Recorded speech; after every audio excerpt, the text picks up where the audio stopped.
Bonjour messieurs dames, je suis Jean-Christian Sylvestre, enseignant à l'école hôtelière de Montréal, de Calixa-la-Vallée. Je travaille donc dans cette école depuis déjà près de 9 ans. Ma vie professionnelle donc s'est fait un peu partout en Europe, ici au Canada. Ma passion me vient déjà en partant de ma mère.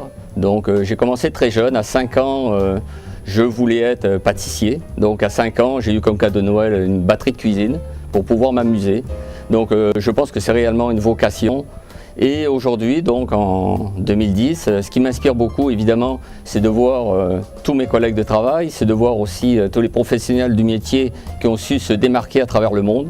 Et là, je pense aussi bien à M. Christophe Morel, que Jean-Luc Picmal, que Pierre Hermé, donc tous des gens qui ont fait une marque quelque part. Donc j'ai beaucoup appris avec eux, je consulte beaucoup de livres de pâtisserie, de références, donc on se tient toujours informé, je me tiens toujours informé de ce qui se passe un peu dans le monde.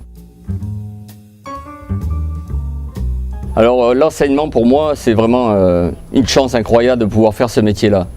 C'est vraiment la chance unique de pouvoir transmettre à nos étudiants tout ce qu'on a pu apprendre à travers nos chefs précédents. Donc transmettre ces valeurs-là, sa qualité du travail, l'exécution. Donc ces élèves-là profitent donc de ce qu'on a appris. Et c'est vraiment avec plaisir qu'on dévoile tous nos petits secrets. Je veux dire, il n'y a rien qui est gardé secret. On apprend beaucoup aussi avec nos étudiants. On a toujours des choses à apprendre sur eux. Des fois, des techniques qui nous surprennent. Ils vont nous montrer des choses, des fois, qui vont nous réveiller, nous dire « Ah oui, c'est vrai, on peut faire ça aussi ». Ça nous ouvre l'esprit aussi. Il faut être ouvert, il faut être passionné aussi. Donc on se rend compte que ces jeunes qui n'ont peut-être jamais fait ça sont capables aussi de nous montrer de belles choses. Évidemment, ce que je préfère, c'est pas forcément un item. Je veux dire, je pourrais dire j'aime le chocolat, ou j'aime faire la nougatine, ou j'aime faire le décor. C'est sûr que tout le monde aime faire le décor et puis veut s'éclater un peu dans ce milieu-là. Moi, je dirais plutôt que je suis polyvalent, que j'aime faire tout ce qui est les bases de pâtisserie. Que ce soit aussi bien une génoise que faire un cake aux fruits, que faire un gâteau de noces, que faire une bûche ou un entremets moderne, ou évidemment des petits chocolats. Évidemment aussi des formes en nougatine, des pièces qui sont beaucoup plus spectaculaires. Ça c'est vraiment pour le visuel et c'est pas toutes les occasions non plus qu'on peut en faire, mais je pense que c'est important avant tout d'être polyvalent, de connaître bien ses bases et c'est ce qu'on s'efforce aussi de montrer justement dans notre éducation aux élèves. Alors pour mes passions évidemment il y a déjà la randonnée, donc j'ai fait plusieurs voyages au Pérou, monter à des 4000 mètres d'altitude vraiment pour le plaisir. D'autres passions évidemment c'est aussi de jouer au badminton.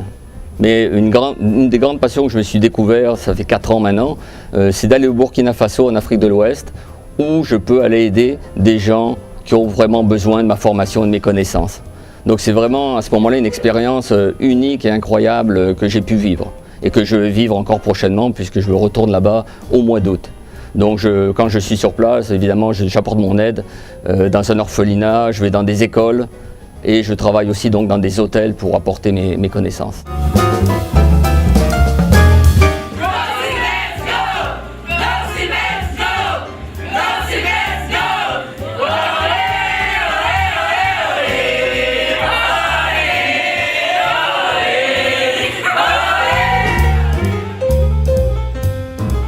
C'est avec beaucoup de plaisir que j'ai appris ma nomination comme chef pâtissier de l'année 2010. Je tiens à remercier tous ceux qui me connaissent déjà. Je tiens à remercier tous ceux aussi qui ont éventuellement voté pour moi. C'est une marque de confiance et c'est tout un honneur pour moi d'être aujourd'hui parmi vous. Maintenant, je sais très bien qu'il y a de très bons candidats, donc chacun a sa chance. Et merci beaucoup d'avoir été là et de passer un bon temps avec nous. Merci Hélène. Je voudrais prendre le temps de porter un toast à toutes mes collègues et collègues de travail, à toutes les personnes qui sont venues ici dans l'assistance aujourd'hui pour assister à cette remise des prix. Donc félicitations aussi à tous ceux qui sont présentés. Merci, bonne soirée. Délicieux.